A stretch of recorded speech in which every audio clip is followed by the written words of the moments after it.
Ha sido un proceso interesante, muy variado, ¿no? Muy complejo. Realmente no todos los grupos indígenas aceptaron la incursión europea, digamos. Los ayoreos del norte chaqueño se resistían por mucho tiempo.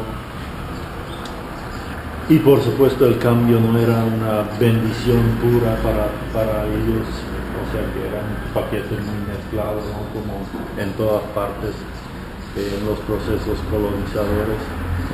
Pero en general, hablando así, digamos, aquí era bastante pacífico el contacto, con muy pocas excepciones. Era una convivencia pacífica, tranquila, abierta.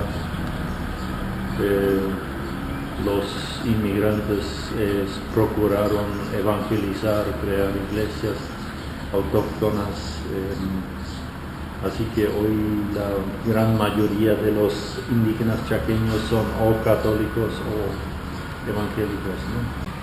Se integraron religiosamente, se integraron materialmente, lo que no quiere decir que se integraron psicológicamente,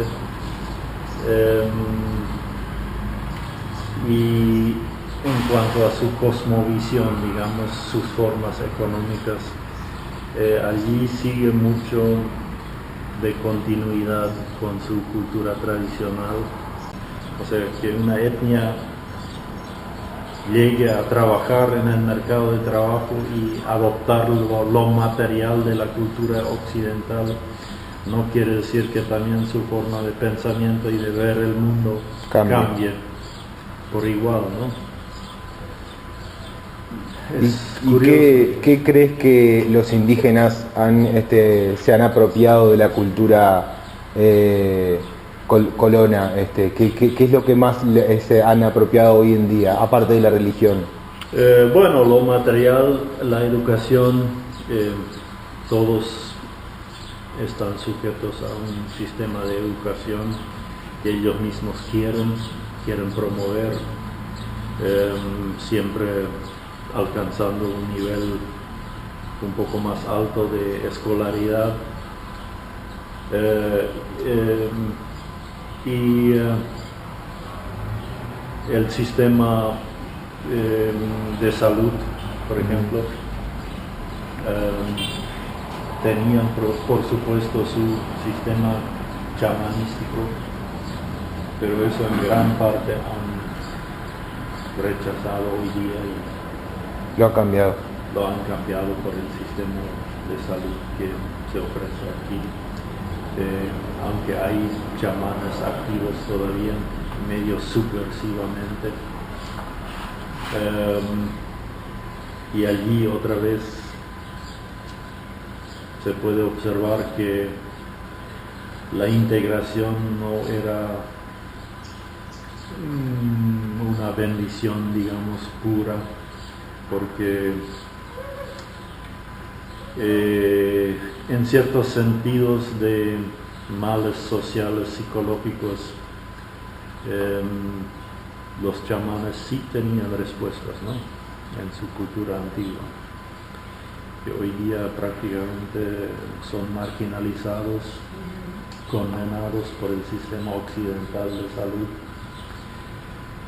lo que para ellos no es tan solo beneficio, pero bueno, eso, en cuanto a eso hay mucho, ¿no? Los inmigrantes aquí aprendieron a manejarse en el clima y en el bosque chaqueño de los indígenas. Aprendieron muy pronto sobre las frutas comestibles del bosque, porque la economía en las primeras 2-3 décadas era apenas de subsistencia, ¿verdad? Así que aprendieron nombres indígenas para árboles, arbustos, plantas, animales. Hasta hoy día yo manejo una serie de vocablos en Xlep para animales, plantas, que nunca supe que era Neslet hasta ser adulto. Nosotros lo usamos como chicos, como si fuera de nuestro idioma, ¿verdad? Aprendieron a orientarse, a no perderse en el denso bosque chaqueño. En cuanto al clima, aprendieron de los nativos las épocas de probabilidad de lluvia y de sequía, ¿verdad? Como el guaraní también no se hablaba en el Chaco, y hasta hoy día la lengua franca entre los distintos grupos indígenas no es guaraní, sino que es español, ¿no? Ellos prefieren el español.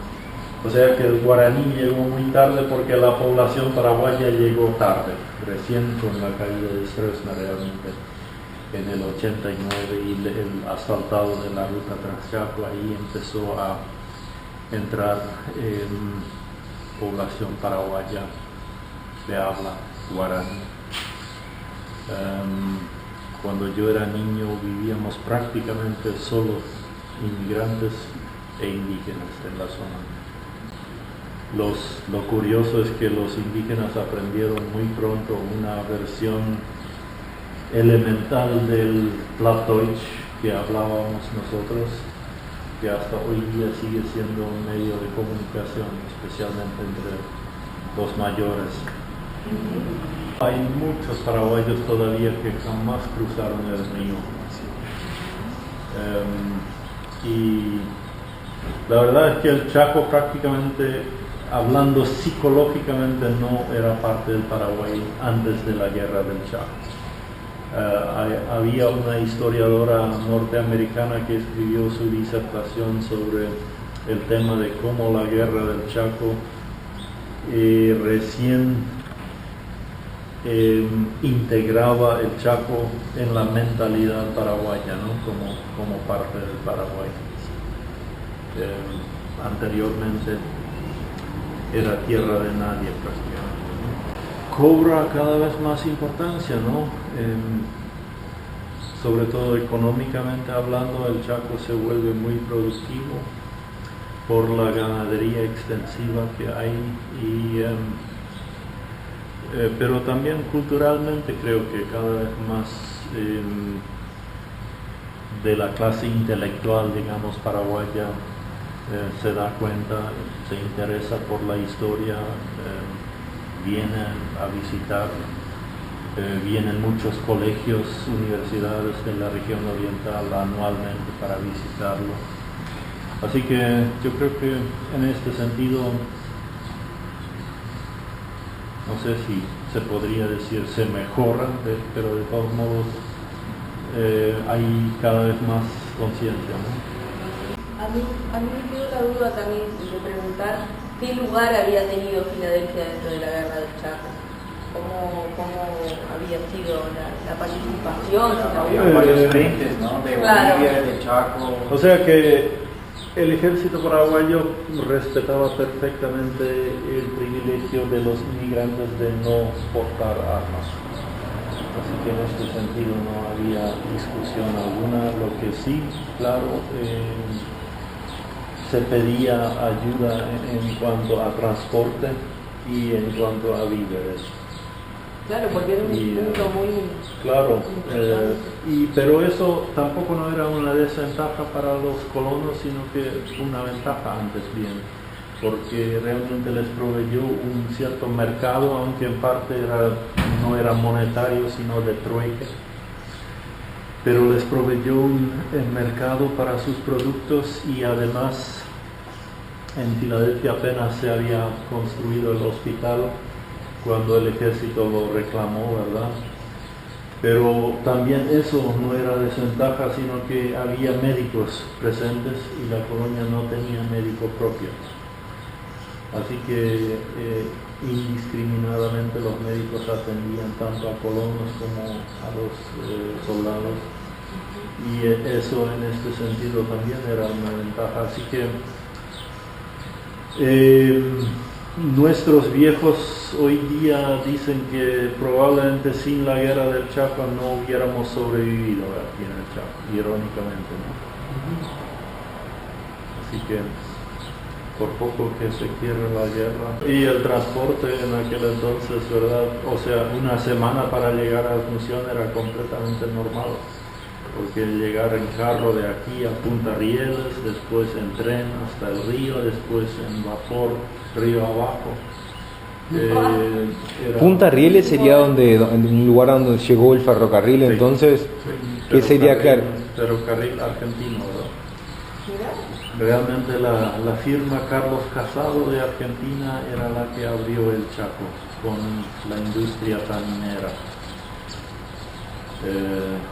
Y pusieron el ferrocarril para sacar los troncos de quebracho colorado, de los cuales se cocinaba el tanino, ¿verdad? Que tenía buen mercado mundial en aquel entonces como medio de tratar cueros. Y de modo que ellos entraron en el Chaco ya a fines del siglo XIX, y este ferrocarrilcito era la vía principal por décadas para entrar y salir del Chaco. La ruta Transchaco apenas se completó en el 1961, o sea, 30 años después de instalarse. ¿Y el ferrocarril ya tenía más de 60 años? Bueno, se lo alargaba, se lo extendía cada vez más, no tenía tanto, pero ya era acostumbrado, sí, para la gente que lo vieron como única vía para entrar en el Chaco, ¿no? Porque el Bajo Chaco, sobre todo en época de lluvia, suele ser inundado y prácticamente imposible de transitar, ¿no? Muchas gracias por tu tiempo, por todas las respuestas. ¿Cómo es estar en enero acá en el Chaco? Caluroso. Porque no nos vamos a quedar este enero, entonces teníamos que preguntárselo a alguien. Aunque lo curioso es que aquí en el Chaco a veces tenemos las temperaturas más altas del año en octubre y noviembre, ¿no?